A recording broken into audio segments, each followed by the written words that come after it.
Protein, iron, ভিটামিনে ভরপুর দুর্দান্ত স্বাদের চটপটা এই রেসিপিটি বাচ্চা থেকে বুড়ো সবার খুব ভালো লাগবে। তাই একদম দেরি না করে তাড়াতাড়ি বানিয়ে দেখো। মুখের রুচি পাল্টাতে বা উঠন্ত বয়সের বাচ্চাদের জন্য খুবই উপকারী এটি।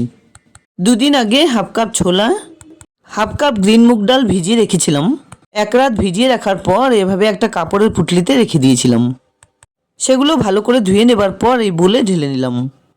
দেখো কি সুন্দর অঙ্কুর বেরিয়েছে, এটা কিন্তু স্বাস্থ্যের জন্য খুবই উপকারী। এবার এর সঙ্গে হাফ কাপ ভিজিয়ে রাখা মটর সেদ্ধ করে নিয়ে মিশিয়ে দিলাম। সঙ্গে দিলাম হাফ টিস্পুন নুন। এখানে আমি ঝিরিঝিরি করে কেটে নিয়েছি একটা মিডিয়াম সাইজের পেঁয়াজ, একটা শসা, একটা গাজর। সঙ্গে মিশিয়ে দিলাম কিছুটা পরিমাণে ধনেপাতা কুচি, 2-3টে লঙ্কা কুচি। সব কিছু একটু মিশিয়ে নেবার পর দিয়ে দিচ্ছি কিছুটা পরিমাণে চাট মশলা গুঁড়ো। এর সঙ্গেই দিয়ে দিলাম একটুখানি গোলমরিচ গুঁড়ো। এতে কিন্তু বেশ চটপটা হবে এগুলো। মিশিয়ে দিলাম 1 চামচ আমের টকঝাল মিষ্টি আচার। আর একটু টেস্টি বানাতে উপর দিয়ে কিছুটা পরিমাণে ভুজিয়া ছড়িয়ে দিলাম। আর সঙ্গে কয়েক ফোঁটা লেবুর রস দিয়ে খুব ভালোভাবে এটাকে মেখে নিতে হবে।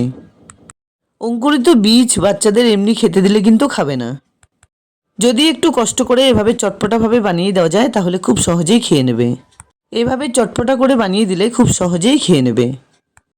খুব সুন্দর করে একটু মেখে নেবার পর উপর দিয়ে কিছুটা পরিমাণে বিট নুন ছড়িয়ে দেব।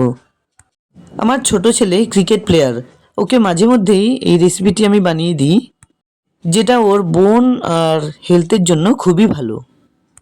তাই তোমাদের জন্য এভাবে বানিয়ে একবার শেয়ার করলাম। আশা করছি রেসিপিটি খুব ভালো লাগবে। ভালো লাগলে লাইক, শেয়ার, কমেন্টস করতে ভুলো না প্লিজ। পুরো ভিডিওটা দেখার জন্য অসংখ্য ধন্যবাদ।